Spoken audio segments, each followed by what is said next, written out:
황군 장병 11만 명이 죽었는데 조선 사람은 겨우 3사람이 죽었고 국채 소화의 힘도 내지의 어느 이련만도 갖지 못하고 그 밖에 무엇 모두 다 빈적하였다고 고백하지 않을 수 없습니다. 심히 부끄러운 일이외다. 우리는 우리가 가진 돈과 땀을 나라에 바칩시다. 돈으로 애국공채를 사고 전쟁에 필요한 녹그릇, 금, 동, 살을 바칩시다. 또 땀, 즉 노력을 바칩시다. 산 너머 남촌에는 이라는 대중가요를 기억하십니까?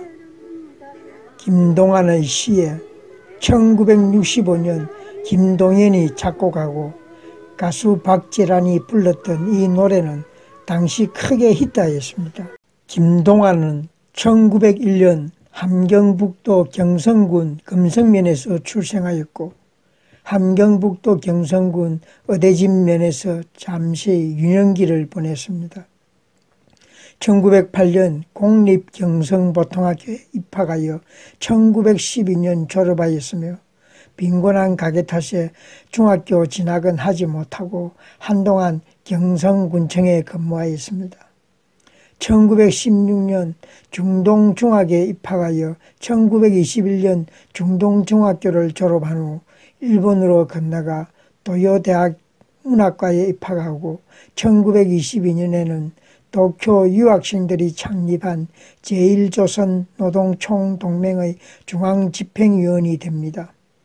1923년 9월 관동 대지진이 일어나자 학교를 중퇴하고 귀국을 합니다. 그러던 중 1924년 5월에 양주동의 추천으로 금성지에 시 적성을 손가락질하며를 발표하면서 문단에 데뷔하였습니다.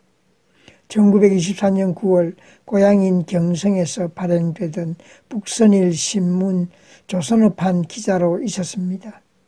그리고 같은 해 10월 동아일보 사회부 기자로 들어가서 1년을 채우지 못합니다. 당시 좌익 기자들이 주도하던 파업에 참여했다가 동아일보를 떠나야 했던 것입니다. 1925년 3월 첫 시집인 장편서사시 국경의 밤으로 문단의 주목을 받았으며 6월에는 시대일보 사회부 기자가 되었지만 재정난으로 시대일보가 곧 폐간됩니다. 1925년 8월부터 1928년 7월까지 카프 조선 프롤레타리아 예술가 동맹에서 활동합니다. 사실 김동완의 본명이 김삼룡이었는데 1926년 10월에 김동완으로 고쳤다고 합니다. 1926년 11월 폐간되었던 시대일보가 중외일보로 재발행되어 사회부 기자로 다시 근무하게 됩니다. 그러다가 1927년 5월 조선일보로 이직한 후에 사회부 차장을 지냈습니다. 1929년 6월 삼천리사를 만들어 종합을간지 삼천리를 창간하여 운영합니다.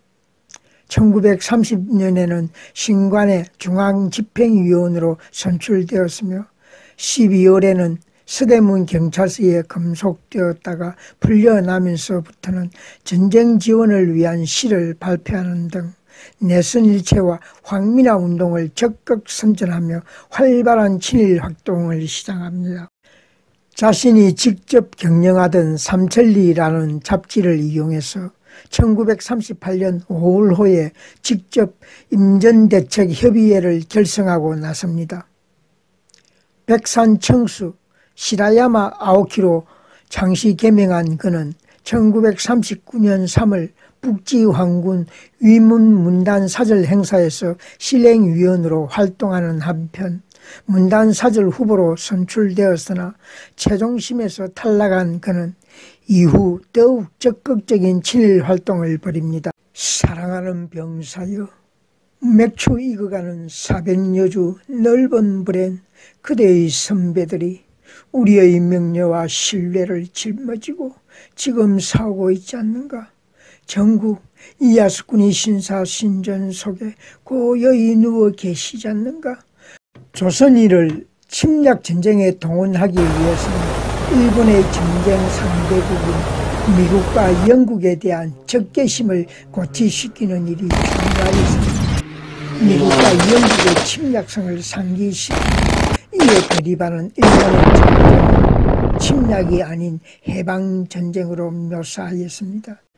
1942년 5월부터는 잡지 삼천리를 대동아로 바꾸면서 더욱 노골적으로 부일협력에 나섭니다. 영국과 미국을 동아에서 완전 추방할 때까지 전진하기 위해 일체의 사심을 버리고 야마토 정신 속으로 뛰어들어 최대의 양식과 희생을 바치자고 호소했습니다. 1943년 8월 징병제가 시행되자 매일신보에 님의 부르심을 받들고서 시를 발표합니다.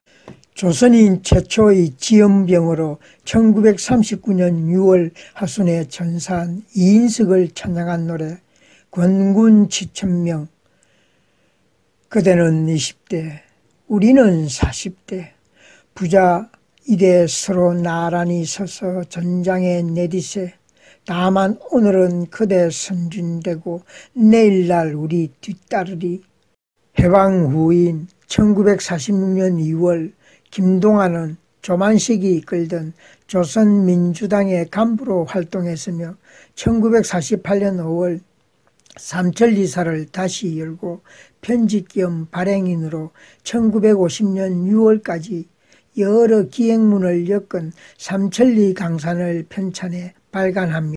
1948년 반민족행위 특별조사위원회가 발족되자 1949년 2월 28일 반민특위 제3부에 스스로 친일행위 사실을 인정하고 자수하였습니다. 마포 형무소에 수감, 특별검찰부로 송치되었다가 반민법 제4조 1항 위반으로 징역 3년이 구형되었고 반민법 위반으로 공민권 정지 5년을 선고받는 처벌을 받습니다. 그러나 이광수나 최남성 같은 치졸한 변명을 한 것과는 대조적으로 김동완은 구차한 궤변으로 변명하지 않았습니다.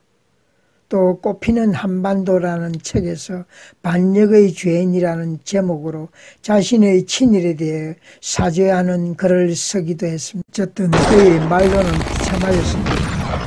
결국 그는 한국전쟁 때 7월 23일 납북되었다고 하는데 그 이후의 행적에 대해서는 더 알려진 바가 없습니다. 1956년 납북 인사들로 구성된 제북평화통일촉진협의회 중앙위원회에 위임되었으며 평안북도 철산군의 노동자 수용소에 송치되었다가 1958년 이후 사망한 것으로 알려져 있습니다. 그는 흥하보국단, 조선임전보국단, 황군위문작가단, 조선문인협회, 국민총력조선연맹, 국민동원총진회, 대화동맹, 대의당 등 많은 친일단체에서 핵심적인 역할을 맡았기 때문에 일제강점화 반민족행위 진상규명에 관한 특별법 제2조 제11, 13, 17호에 해당하는 친일 반민족행위로 규정되어 친일 반민족행위 진상규명 보고서 친일 반민족 행위자 결정 이유서에 관련 행적이 상세하게 체록되어 있습니다. 친일 인사가 스스로 자신의 행위를 참회하는 예도 드물지만 후손이 선대의 친일 행위를 사죄하는 것은 처음이 아니었는가 싶습니다. 파인의 셋째 아들이 2002년 8월 14일 아버지의 친일 행적을 인정하고 민족문제연구소에서 연 학술심포지움에서 부친의 친일 죄가를 민족 앞에 사죄한 것은 특기할 만합니다. 파인의 삼남은 부친이 친일 문인으로 지목된 것에 아무런 의의가 없다며 역사적 평가에서 공과가 교차된 선친의 행적은 분명히 그 분야에서 일하는 후배들에게 교훈이 될 것이라고 밝혔으며 오히려 민족문제연구소 회원이 되었다고 합니다.